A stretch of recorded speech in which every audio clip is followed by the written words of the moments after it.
Hello, everybody, and welcome to another edition of the Bengal Tiger Podcast. I'm Mekhi Wings, and joining me once again is Shea Dixon. Shea, it was media day yesterday in Nashville, Tennessee. LSU, same as last year, kickstarted the event. Brian Kelly, Jayden Daniels, Josh Williams, Mekhi Wingo. Big day, busy day for a lot of people. Watching all the press conferences, getting us writing out all the transcripts and all our takeaways and whatnot. But I want to start with Brian Kelly because Brian Kelly was obviously the main focal point when talking about LSU. Jayden Daniels we'll get to in a bit. And his press conference went pretty long. He didn't have an opening statement, unlike a lot of coaches. And I think there were some really interesting sub points that we can talk about here. Obviously, the main one being going from year one to year two and coming off a 10-win season. Uh, to summarize it, because Brian Kelly can be a little long-winded at times. To summarize it, he basically said the difference was last year at this time we didn't know who our 5 offensive linemen were. We didn't know who our quarterback was, even though obviously probably knew Jayden Daniels was going to be the guy. New coordinators, knew everything. But now year two, there's so much returning talent, so much returning continuity. I think that's where we start with this, is that it just felt like he took a lot of questions about the differences in year one to year two now. Yeah.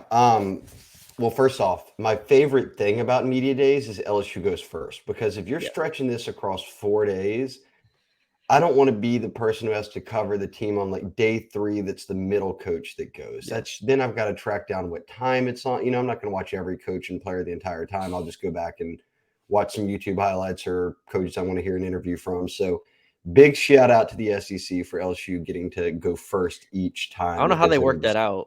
out. Why is it LSU first? Do you know? I don't know how they did their order, but LSU's been going first since Les Miles days, so Yeah. I don't know. They've just stuck with that order, I guess. But LSU's always going first, so I appreciate that. Yes. I thought, as for what Brian Kelly actually talked about, I thought that the most important thing he talked about, which I wrote a breakdown on kind of things he said and what I thought about him, I had this first, and I think it's the biggest talking point of the offseason because for me, Matty B, it's not just Brian Kelly, it bleeds down to everybody.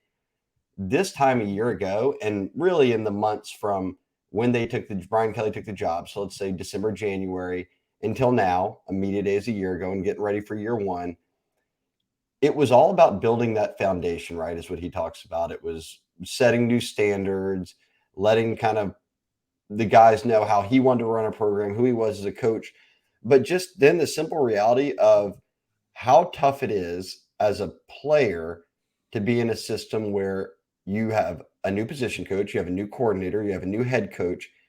If you're transferring in, you don't know any of the guys on the team. That was the case for Jayden Daniels, who ends up being your starter. If you're the head coach, you don't know these coordinators. You've worked with Denbrock before, but not in this setting. You've not had Matt House as a DC. You haven't had a lot of these position coaches, almost all of them, as position coaches before you and before for you, I should say. Yeah. And it's just there's so many unknowns that even before you get to the football side of it that you have to figure out in year one.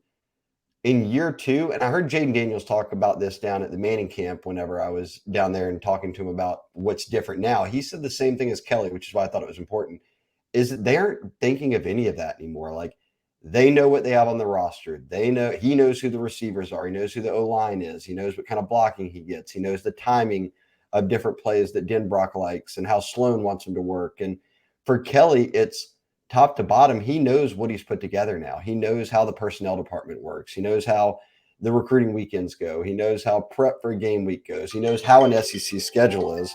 Sorry about that. Knows how schedule all the things that maybe a year ago they had no clue of, and they still managed to win the West and get to double-digit wins. So now it's focused on so many more like small nuances of how to improve a player's game, how to fine-tune our conditioning, whatever it might be. But it's not this wholesale, let's figure it out thing. And for me, that and Vegas as well, I think they've got like the sixth best odds right now to fifth or sixth best odds to win the Yeah. national championship. They didn't carry those odds a year ago. They were projected to be like a 6.5, 7 win team. they are set up so much better this year to win the West and compete for the playoffs than they were a year ago. And I know they won the West a year ago, but they weren't set up for that. Now they are set up to where you're in a better position. Is it the most desirable position that you want yet? No, you're not there yet, but it's better than they were this time a year ago, which lends me to believe they're going to be better than they were a year ago when they won a lot of tight games, even though they did win a lot of games. Yeah. The interesting thing, I mean, I just keep going back to guys like Mason Taylor, Will Campbell, Emory Jones, those freshmen, obviously, then Jayden Daniels. Last year, looking back on it, I understand why Vegas had it at like 6.5 wins. I took the over, and shout out to Brian Kelly and the guys for cashing that. But I was just like, there was so much unknown going into the year. But at the end of the day, LSU's expectations are so high, and so that's another thing is going year two. I've stated this on this podcast. I've stated this in writing time after time. It's like the expectations are no longer all right. Win 9 games, win 10 games. And Brian Kelly's talked about that. Winning the West isn't good enough anymore at LSU. That was year one. Now it's year two, and he's kind of a victim of his own success because 10 wins. Now it's the expectation is 11 wins. 12 wins even. And obviously, you wrote this as well in your story was Kim Mulkey and Jay Johnson winning their own titles has raised expectations. So you have a culmination of all of these things working together of you winning 10 games, the baseball team, women's basketball winning a title in year two. You're obviously returning a ton of offensive production. You have stars on the defense side of the ball. You're adding Mason Smith back, which we'll get to in a bit. All of this just coming together sets the expectation of, all right, from here on out, you are competing to win a national title. You might not win it, but first, second, third, you have to be in top 3, top 4. That's the expectation moving forward. And that's just such an interesting dynamic to me where we have gotten to the place as LSU year 2, you're in it. Yeah, and I don't know if this will be here's how I will measure it, and that I think is a fair way to measure it, which is the Kim Mulkey way. When she got here in year one and people said, what are the expectations? She said, what did they win last year? 8 games, 9 games? Then the goal is to win 10 games. Like improvement is what you're looking for in terms of actual results. And you're improving everything behind the scenes, how you practice, who you're recruiting, the roster makeup, all these things that every sport deals with. You do all that. But in terms of actual production, how you finish, what bowl you go to, all that, I'm looking for improvement. So in year one, the improvement would have been win 7 games, have a winning regular season because they had back-to-back 500 seasons. Well, they go out and they do that. They win 9 games and they get to double-digit wins in the bowl season. But now that I say, okay, you turn the page, is it national championship or bust? No. I want to see you improve on that, which means get to 10 wins in the regular season or, get to 10 wins and make a better bowl. And there is a realistic shot for that to happen without it meaning you even got into the playoffs. Had they beaten Texas A&M last year, they would have made a New Year's Six bowl. That's the goal. Yeah. Like that should be the floor this year. You don't want to go back to the Citrus Bowl when you've got Jayden Daniels and all this type of talent returning. You're set up to where you should be competing for the playoffs or a New Year's Six bowl. So for me, the floor would be New Year's Six. An interesting quote kind of bridging off that into our second kind of topic is his quote on closing the gap with Georgia. And I don't think I have that in front of me per se. I do if you want me to Go read ahead. it. Yeah. Or at least I can pull I it up. don't So know he was how. talking about, someone asked, Georgia's won back-to-back national championships. You played them in the SEC championship. That game was 50-30, but Georgia never really was uncomfortable in it. And they asked, how far are you away from Georgia? And his quote, scroll down here and give it to you, is I'm trying to remember how long of a quote it was. I think it was a decently long quote. Here we go. Brian Kelly. I had to bring up my story. I wrote about this, and this was one of the things that I circled. He said that it's a measurement for everyone in here, meaning the media who was asking about it, to see it on the field. That's how everyone measures a gap closing. What's the score of the game? What does the eye test tell me? What's the competitiveness of the game? And we would only have that opportunity if we get into the SEC championship and get to play Georgia, which is completely true. That is exactly, if you're talking about measuring the gap, you would only be able to tell the gap if you played each other, and they're not on the regular season schedule. So you need to play them in the playoffs or in the SEC championship. But he went on, he said, based on how we've recruited and will continue to recruit, we will have a football roster that will be able to compete against Georgia. Is that right now? No, it's not. But if we continue doing what we're doing, we'll have a roster that can compete with Georgia. Then it's about getting it done on the playing field, and everyone can assess if we have closed the gap from there. So I think some people said, oh, LSU fans are going to freak out when he said, are we there? No. But that's the reality of the current situation, which I appreciate from the start with Brian Kelly. It's been, look, I took over a roster with fewer than 40 guys on scholarship. Like, this is a multi-year rebuild. Hey, I'm having to be heavier in the portal than we like to be. That's what is part of a multi-year rebuild. And now he's saying, are we with Georgia yet? No, because we are still in a rebuild. That's the facts. Now, I'll let you take this if you want from the football side. I'll say recruiting wise at the high school level, which I think is very important. Yep. Georgia's recruiting at a different level than LSU right now. That's just the facts. Now, you can also have a very good recruiting class without winning back-to-back national championships. LSU can get it. Here's my recipe usually.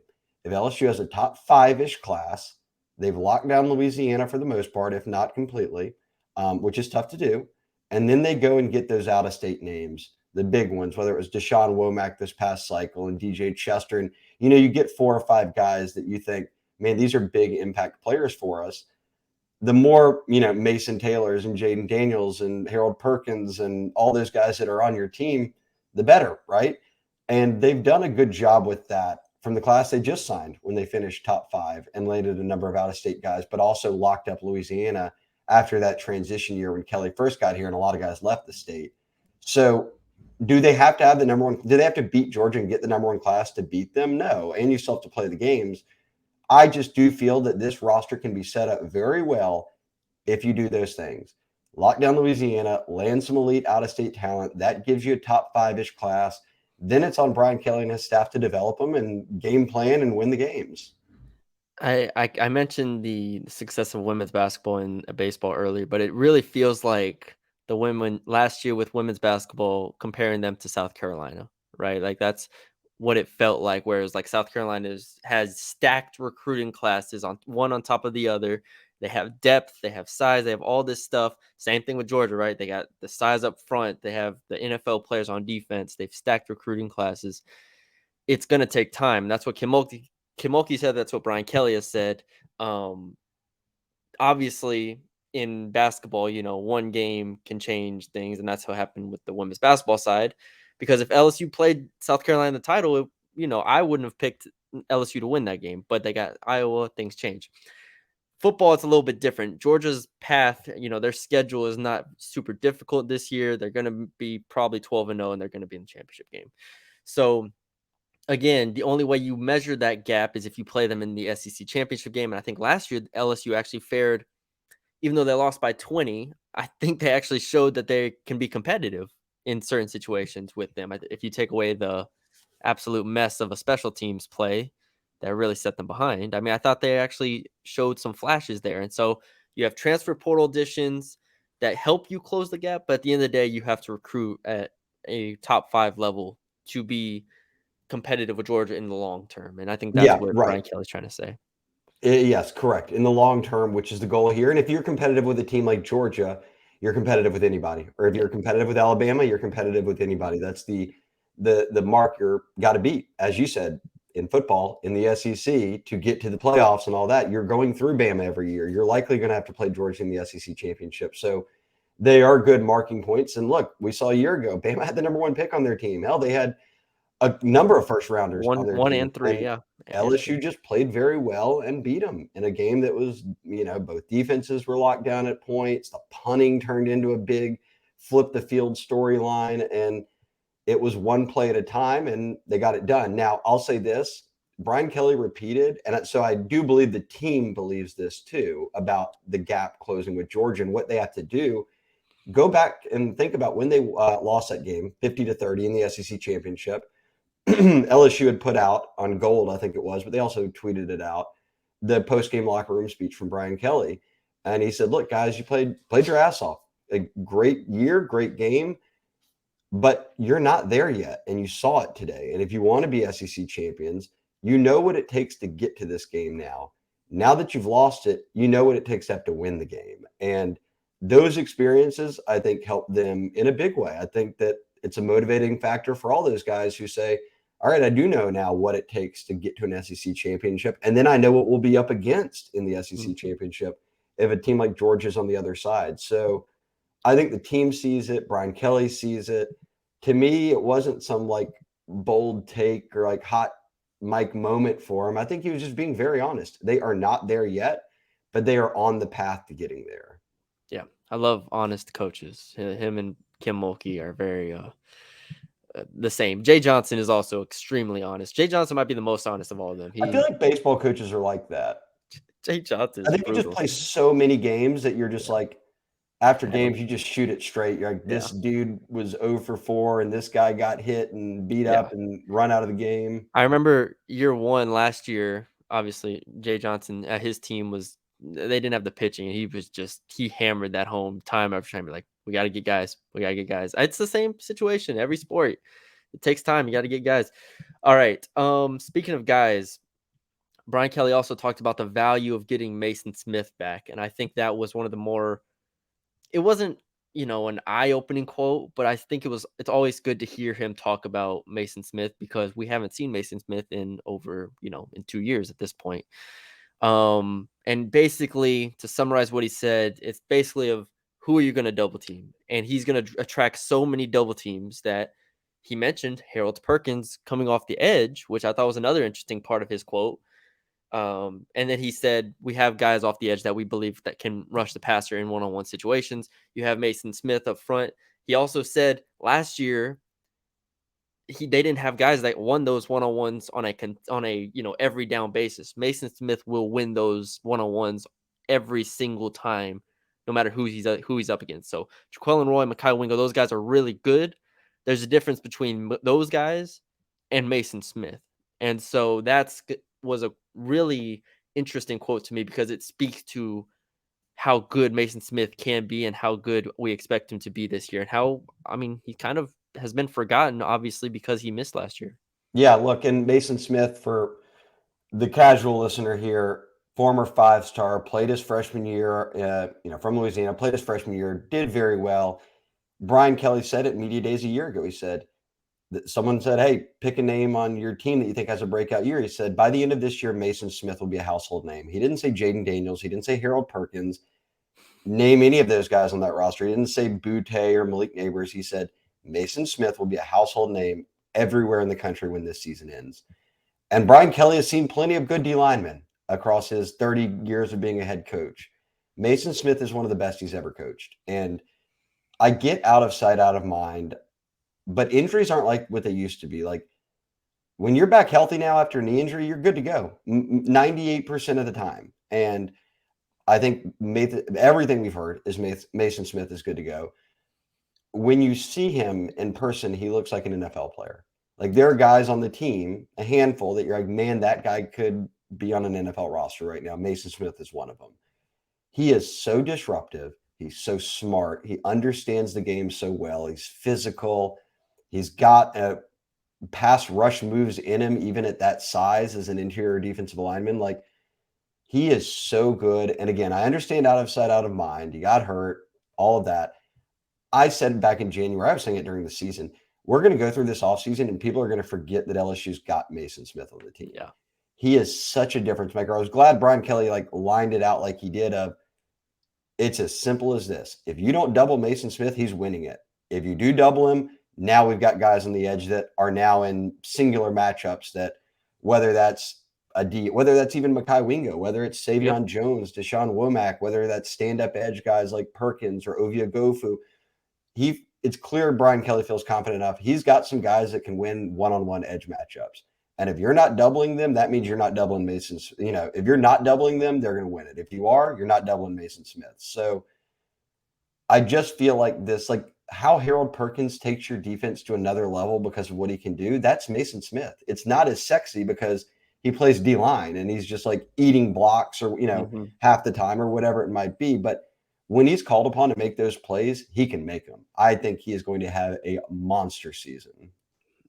Harold Perkins, Mekhi Wingo, Mason Smith, Omar Spates, potentially as 4 of your front 6 is an absolutely elite front 6 for I LSU this year. I can't remember if I told this story or not on the podcast, but I was just thinking I was going to make the joke, but being dead serious, that I doubt Mason is celebrating any plays this year because last year on No. the first defensive series, he got hurt celebrating a big stop that was forcing Florida State to punt.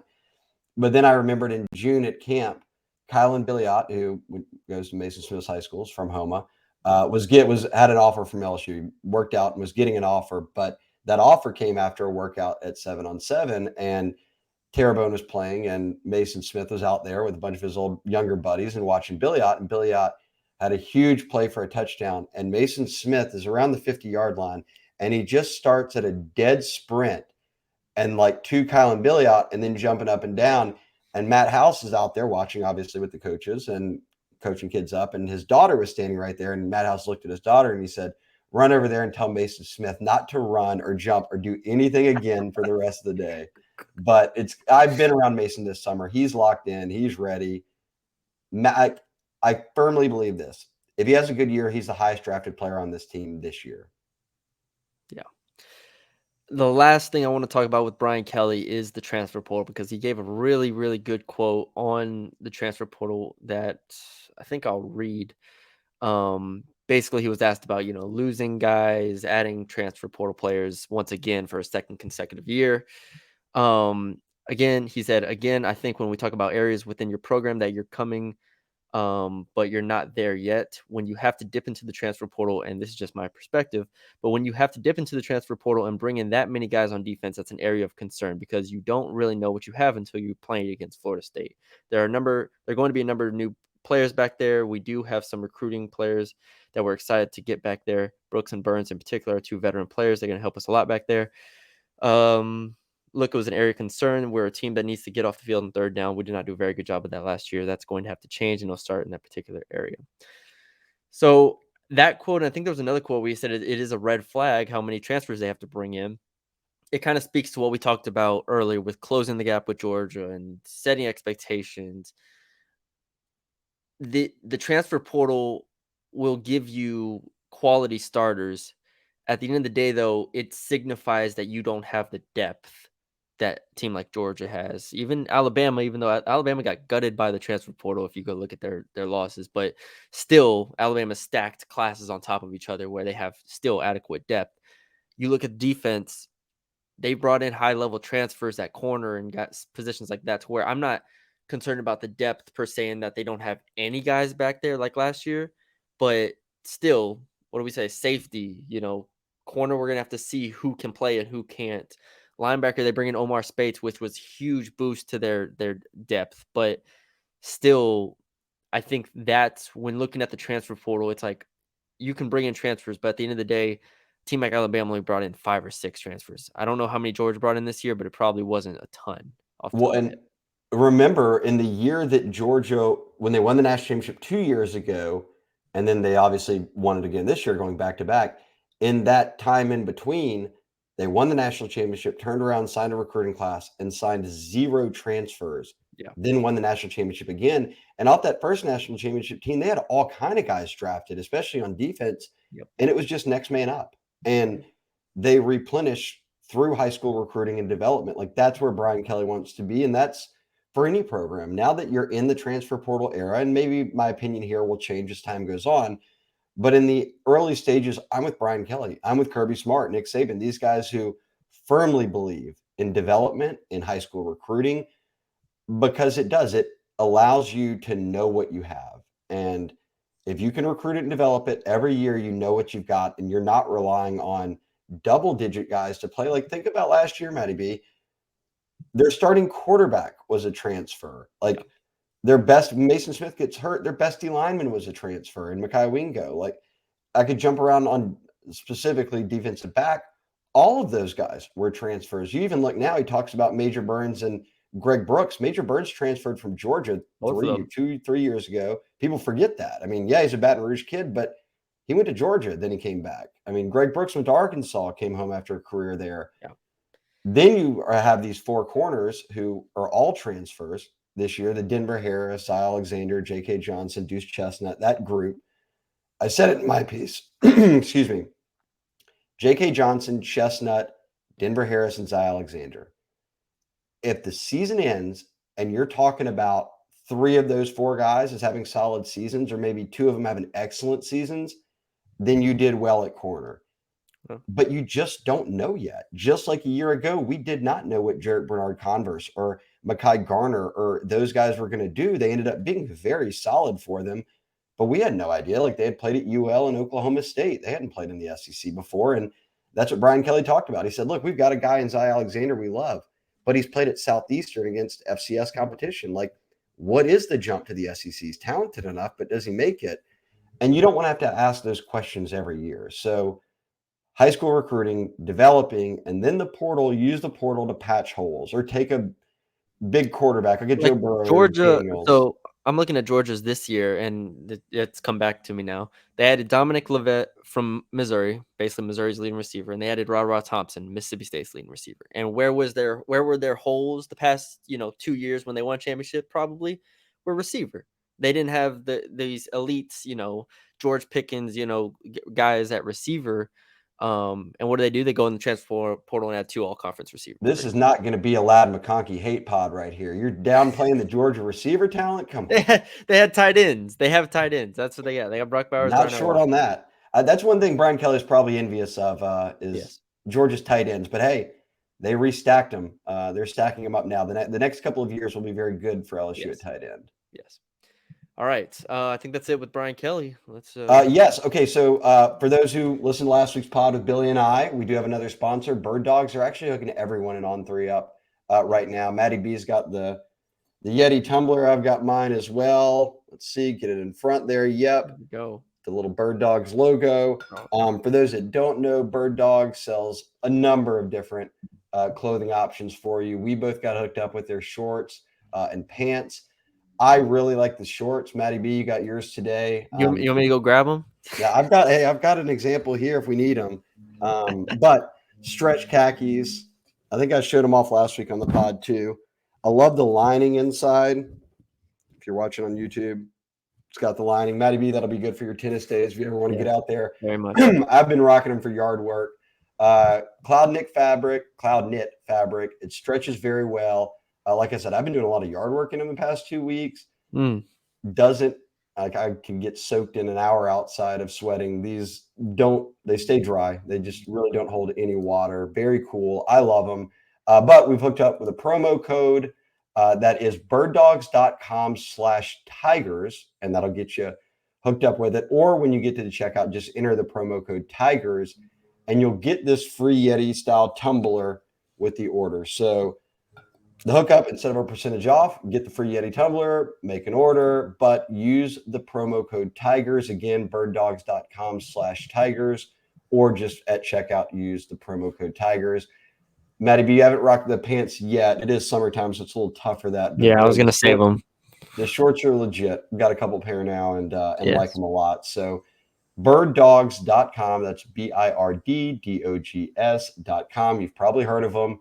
Get on the website, check them out. Use the promo code again, Tigers. When you check out, you'll get the free Yeti style tumbler. I've been rocking that. So shout out to Bird Dogs again. They're across the On3 network, making a push with us. So happy to team up with them. Happy to have the free gear. Yeah, and get on and check it out. Again, promo code Tigers. All right, what do we have left? We got some the players at media days, right? So we should probably start with the starting quarterback. What do you think stood out most about Jayden Daniels? The first thing I want to talk about is just how many times he was asked about being more explosive as a quarterback, or the vertical passing game that we've talked about, that fans have talked about a lot. It felt like it was coming from national writers too. It was coming from like an Auburn writer. It was coming from a bunch of people from around the SEC. This is a topic of conversation with everybody, because when ranking quarterbacks in the SEC, a lot of it's like, okay, do you put Jayden Daniels or do you put KJ Jefferson or Joe Milton? Those guys kind of have those bigger arms to a degree. And Jayden Daniels last year had his lowest yards per attempt of any year of his career. I think 7.5.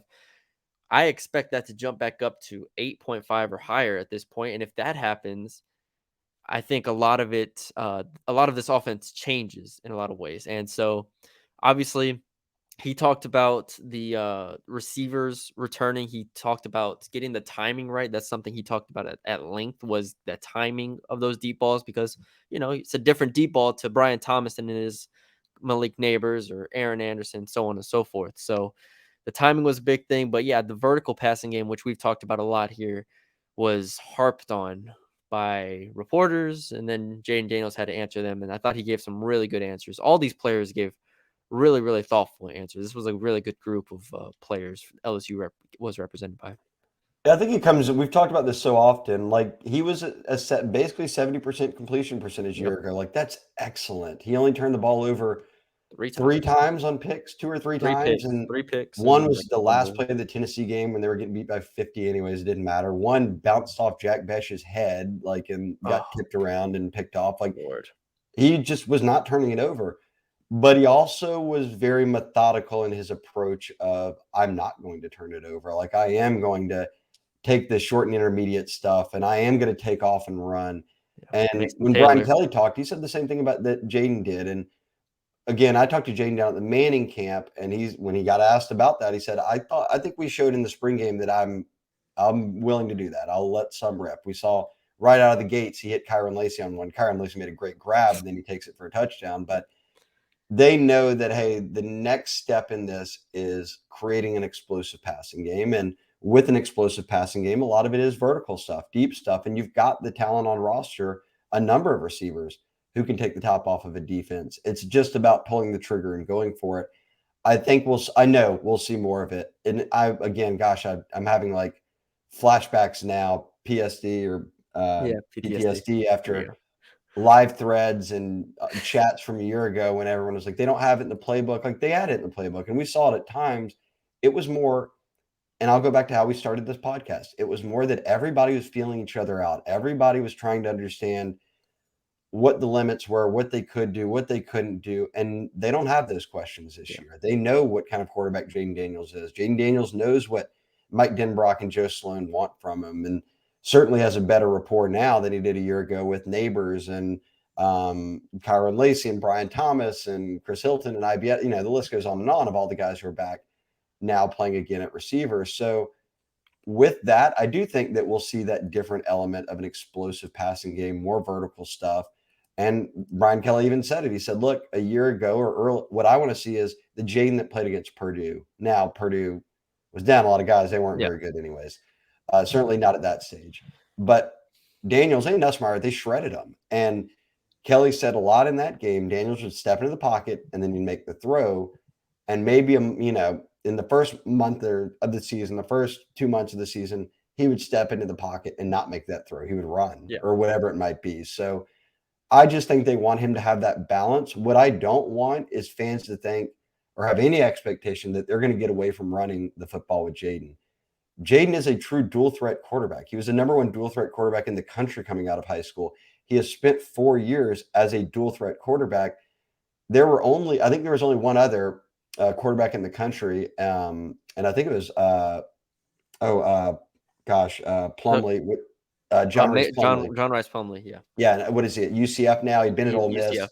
Yeah. He tore up LSU one time at Ole Miss. They were playing a multi-quarterback system, and he was running all over him one year. But anyways, he's at UCF. They were the only guys to throw for like more than a certain amount of yards and also rush for more than 700 yards or whatever Yeah. it was. Like when he's clicking, he is the best dual threat quarterback in college football. So you still want him to run it. You just want him to also be a little bit more aggressive in the passing game. And I think that he'll do that. Yeah. I think seeing Kyron Lacey make that catch and the touchdown on a throw that wasn't great, I think that kind of speaks to what Jayden might have to do this year. Be like, it doesn't have to be perfect.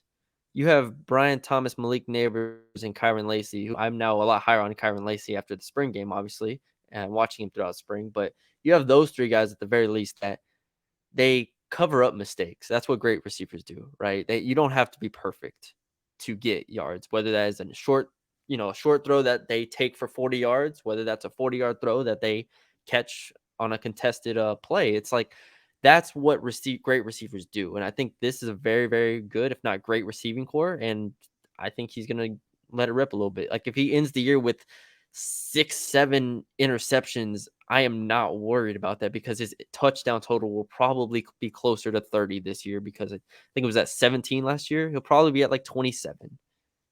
And I think my wildest, I think Malik Neighbors had like 2 touchdowns or 3 Yeah, something touchdowns like that. a 2 year or 3. ago. Like that's wild for a guy who went over 1,000 yards. That just, and he's your best receiver. That just speaks to it wasn't explosive stuff. He was just churning it out for you. Yeah, they would get down to the red zone and it would turn into, the read option, RPO type stuff, less shorter stuff, and they'd get there eventually, mostly on the ground, which is why they broke the rushing record. Yeah, they broke the school rushing record. That helps that Jayden rushed for double-digit touchdowns or whatever it was. That boosts that number a good bit. But you're right; they would get themselves in the red zone and then take a new approach. But you don't want to have to get into the red zone every time. You'd like some explosive plays where you're Yes. scoring from beyond 20 yards out, and I think we'll see more of that.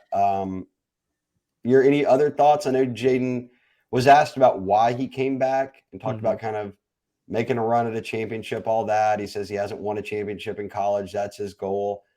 I'm all on board with that. I also think he truly believes he can up his NFL stock. Like, if he has a very good year, he's viewed in a completely different light than he was a year ago. Yeah, 100%. I did think it was funny. While talking about why he came back, he said Will Campbell was one of the biggest recruiters of him back, and he said he was relentless. Will Campbell, the recruiter, and so Will Campbell got him back. But I think, like I kind of mentioned, them returning so much talent. He said, I knew we had a young offense and that we would be returning so much that we would have a chance to win it. And then he even talked about the defense. He said he liked the defensive additions that they had. So as an overall team, he's really, I think he is genuinely excited about this team because last year it was the same thing with him as for all the fans. He was surprised at how well it went at times. He was surprised at the end of the year with 10 wins after losing that first game to Florida State. Imagine how he was feeling after that Florida State game, where it was like, I'm throwing it to Kayshawn, and Kayshawn's head isn't even turned. The offensive line is crumbling around me, and I'm running for my life. Like after that game, I couldn't imagine him thinking, you know what, next year we're gonna go win a title. It was probably an evolution, and I think that he is genuinely excited to compete for a championship and, like you said, up his stock as well. Yeah, I'm closing out on Jayden, and we'll touch on Josh Williams and Mekhi here quickly. But I was, and you said it already. Great job by all the players. I thought there was no bulletin board material, nothing that came out of it that No. Again, it's a media day. The goal is get in and get out. Don't say anything that's riling people up, that puts a target on your back, whatever it might be.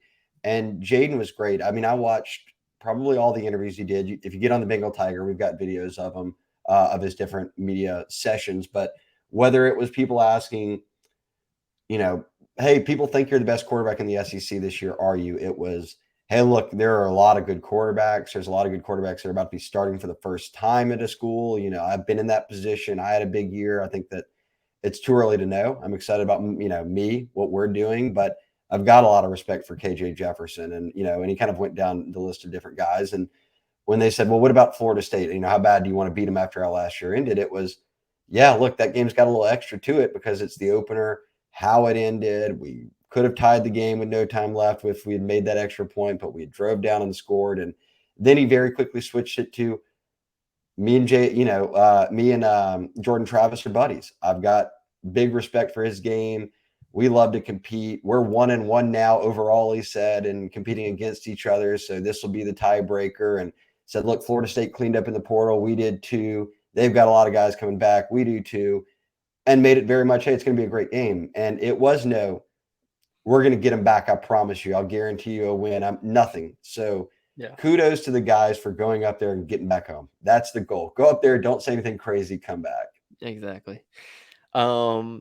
Josh Williams and Mekhi Wingo, like you said, we'll talk about them real briefly. I think Josh Williams gave actually a couple interesting quotes, and I'm not talking about the one that people pulled and said he said, "I That don't wasn't think even yeah, okay, so what people pull, and even on 3, but he did say it. He said, I don't know if Texas know you joining in 2025 or 4, and what are your thoughts? He said, they may not know, I don't think they know what they're in for or they're up against here. Yeah.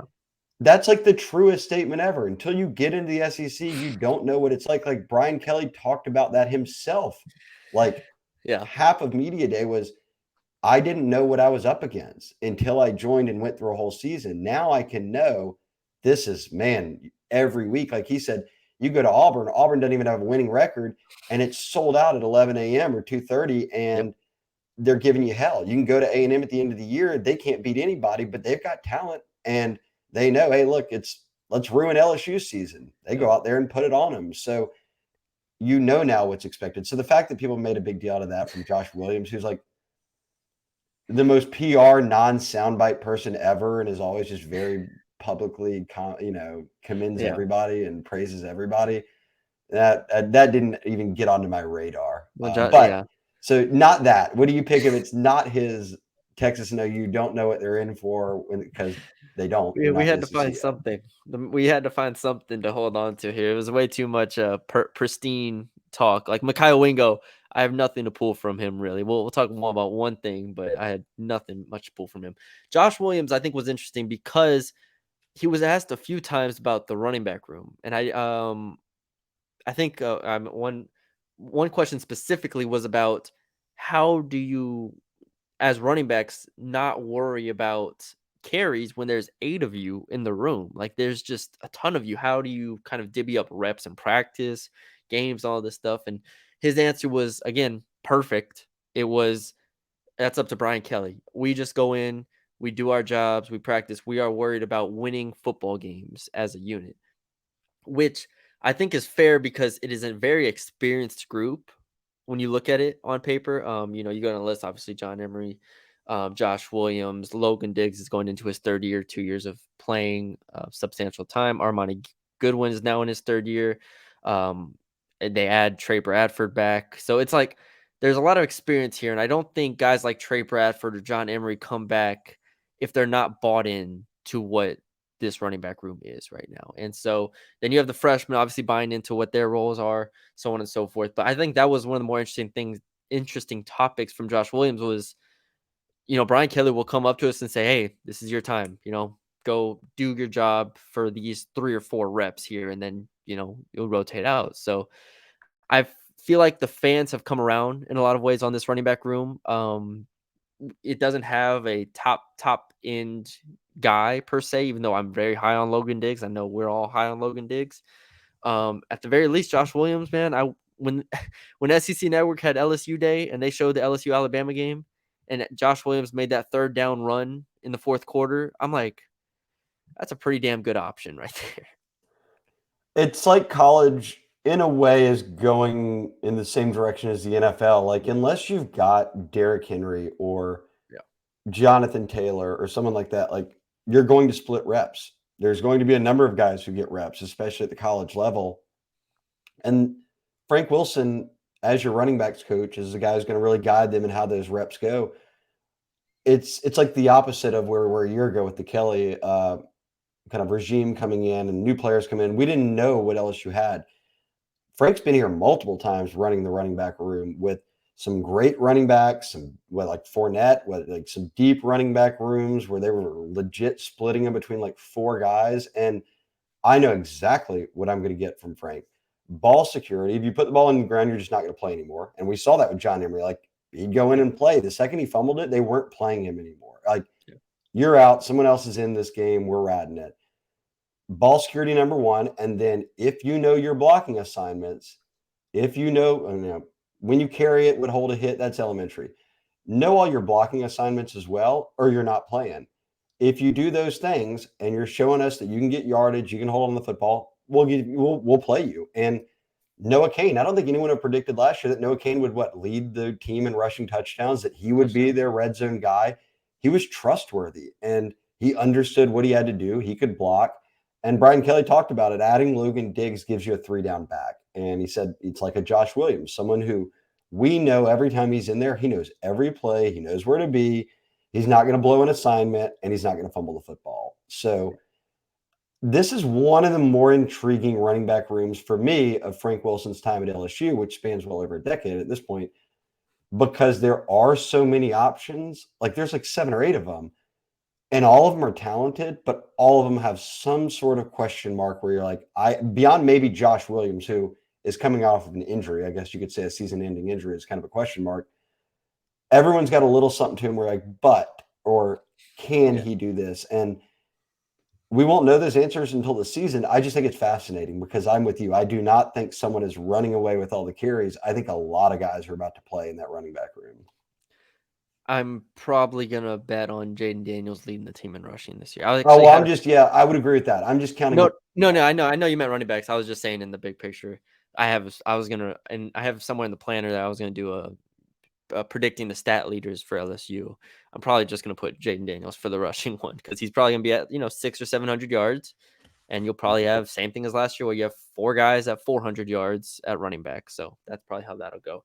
The second quote that I thought was really interesting that I put in my story. Let me see if I can find it.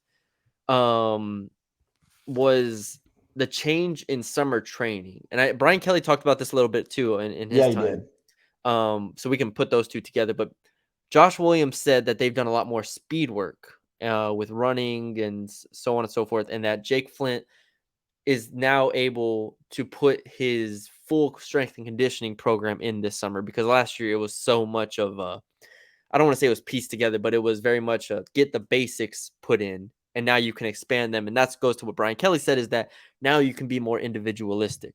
Now you can tailor things to corners, to running backs, to defensive linemen, so on and so forth. So I think that was a really, really interesting quote because last year I thought this team was in really good shape. Same. Last year they held up really well. I mean, the defensive line had to play an immense amount of snaps because they did have no depth. So that was the only unit that I think wore down at the end of the year. But other than that, and the defense, kind of wore down, but still, they were in great shape. Second halves, they continuously won. Mississippi State, go down the list. And now they could get faster, be in better shape. And Brian Kelly talked about having to manage with the heat in Louisiana. So probably, I think he said only one of the days is straight outdoors. The rest of them are, I guess either combo or just indoors. But I thought those were some really good quotes from Josh Williams and Brian Kelly.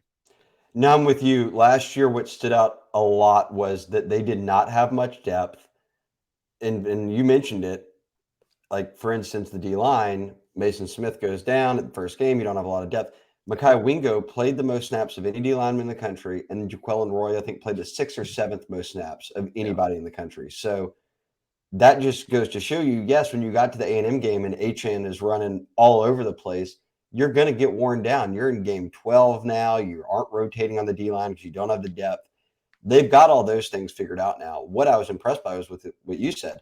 The fact that the whole team, including the D-line, was able to look that fresh even deep into November, which is when you're really competing for a championship and a chance to win the West and a chance to go to the playoffs. Like, that's when you really got to be fresh.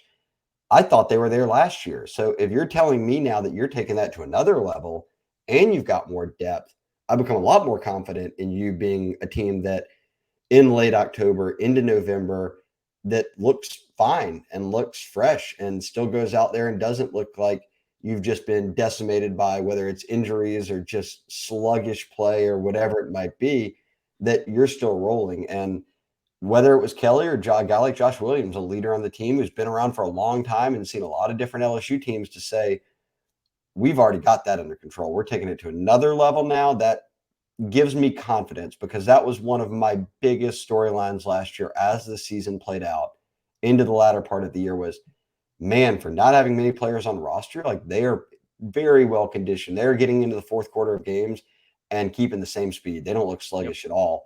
And that's a testament to what you do in the offseason in strength conditioning and the program that Jake Flint's got set up. Last thing, the only quote from Mekhi Wingo that I found to be, kind of intriguing. And like we said, he gave great answers. Great answers. This is, if you're Brian Kelly, if you're anybody on the staff, you're like, this is exactly what we want. This transcript, show it to everybody in the coming years. This is what we want.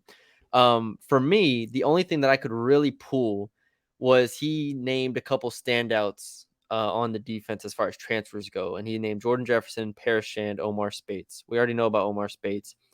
Parashand, I think, had a really good spring. So I appreciate him shouting him out. Jordan Jefferson did not play in the spring. So for him to get that kind of shout out from Mekhi Wingo, I think is substantial. And in my opinion, based off of only his film at West Virginia, I think Jordan Jefferson's the third best defensive tackle on the team. Whether that happens or not, we don't know because we didn't see him in spring. But Paris Shand, I was low on. Billy was high on. It looks like Billy's going to be right. Paris Shand has gotten a lot of snaps and gotten a lot of reps and in the spring, and as defensive tackle, a guy who could very well contribute. So that we just got done talking about the lack of defensive line depth last year. This year we go Mason Smith, Mekhi Wingo. Who's behind them? Jordan Jefferson, Paris Shand, Jacobian Guillory. Go down the list of guys. We haven't even talked about, if we go all the way down, like Fitzgerald West, I think can contribute this year as well in the defensive line. Jalen Lee coming in from Florida, a guy who got snaps at Florida. Yeah, exactly. So a lot more trust in the defensive line. I was happy to hear him talk about those guys. And I remember talking to Jamar Cain, and now he's gone. He's with the Broncos now, so it's not like I'm sharing any inside trader secrets here. But he said when Jaquelin Roy went to the draft and, the team was coming back and going through things, he said Jacobian Guillory will have a really big year because Roy's not here anymore. Because Roy was eating up all those snaps. Like when you go into a game and like, I'm not going to play that much. Like the motivating factor isn't the same of where it is now of, you can compete and be the top nose tackle. You can compete and get a lot of reps, even with all these guys coming in.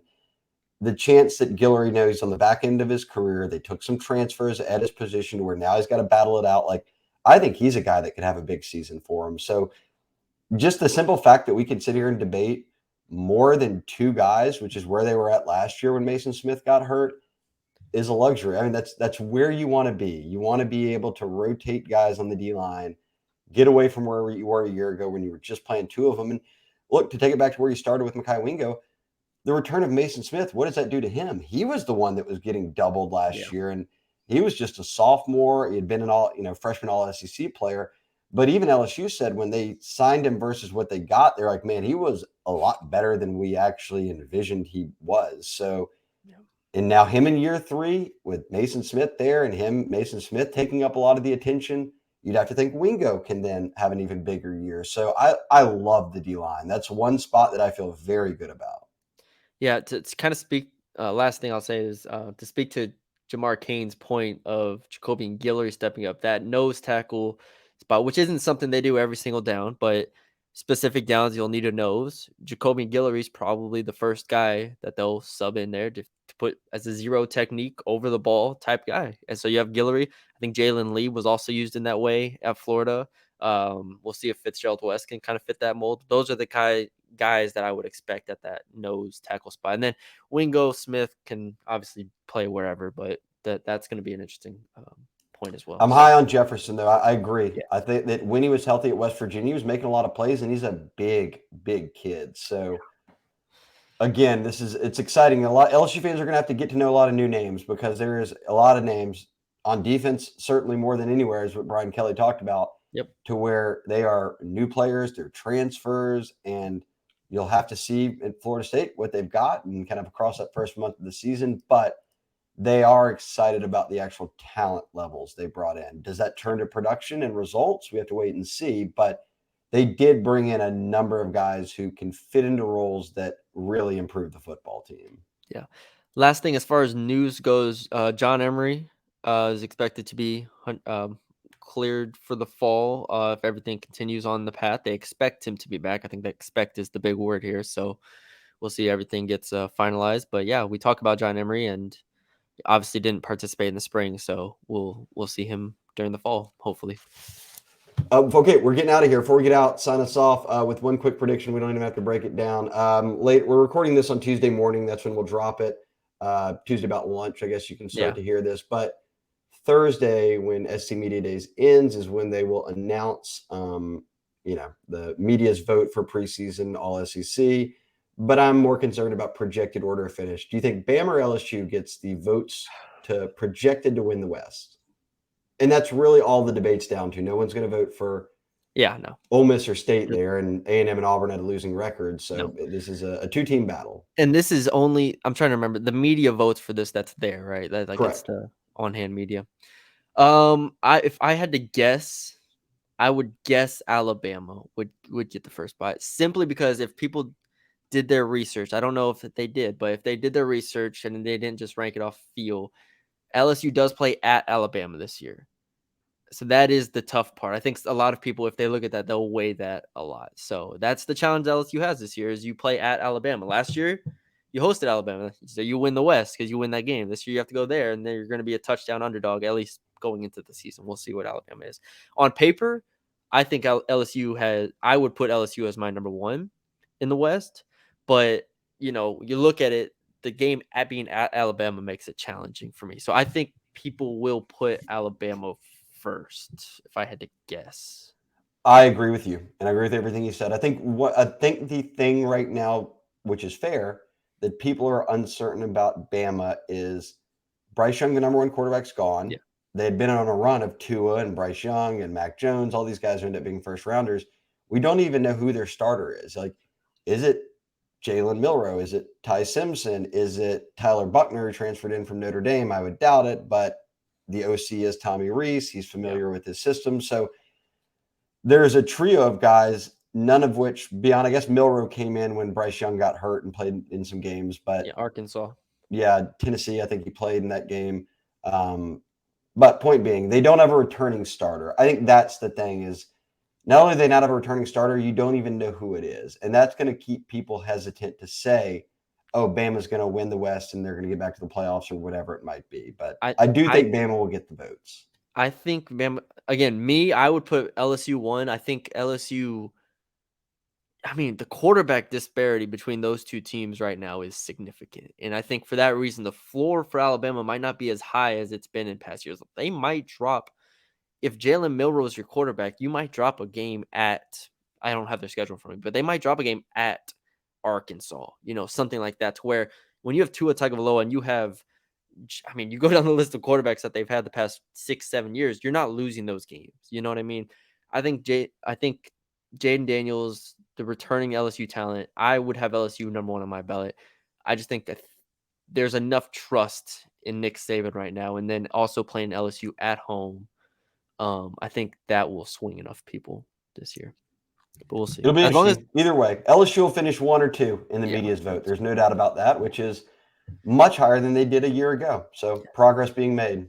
And then the all conference teams will come out the same day, I assume. LSU should have 5. I'm going to say they at least have 4.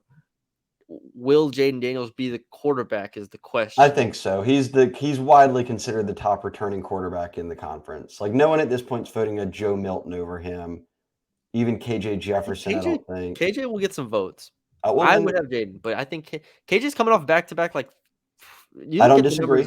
LSU's very fortunate they didn't have to play him in that game, and they just chased around Malik Hornsby. That was a fun game. But yes, I think that'll be an interesting vote. But yeah, Perkins, Campbell, Smith, and Malik Neighbors are the 4 should be locked. And then Jayden. And then I think Jayden should be on there. And I think On3 put out our preseason all SEC, and those were the 5 in the SEC for LSU. So LSU and that was fans more than Bama had. I think Bama had 4. So on paper, maybe yes, LSU does have some better top talent. Hey, this is a good debate to have. I don't think LSU roster-wise is where Bama's at, because I think they've patched up a lot of these holes through the portal, which isn't like a long-term solution, but for a year-to-year basis, it puts you on a level playing field, at least to be able to compete. And they got the number 1 recruiting class coming in with some absolute dudes on there, which we don't need to talk about. This is an Alabama podcast. But regardless, that'll do it for the podcast today. Again, Birddogs. There's the Yeti right there. Shay's got the shorts right next to him. Yep, promo code Tigers or birddogs.com/Tigers. Yeah. Order up some gear, get the free kind of Yeti style tumbler, and let us know if you end up getting it, how it fits, and how it looks. I'm enjoying my shorts so far. Yes. All right, so that's all we have for y'all today. Hope y'all enjoyed the episode. Leave us a like, comment, share, subscribe. Check out all of the content at the Bengal Tiger for On3. A lot of stuff coming out. I got 2 more media day stories coming out. Then I'm gonna do another series previewing the season before we get into fall camp, which will start, I believe, August 3rd, and then we're right back into football season. Shay, a lot of people use this as the kickoff for the season, so happy SEC Media Days to all who celebrate it. And yeah, we'll be back. I think Shea and Billy will be back with the recruiting pod in a day or two. So we'll talk to you then.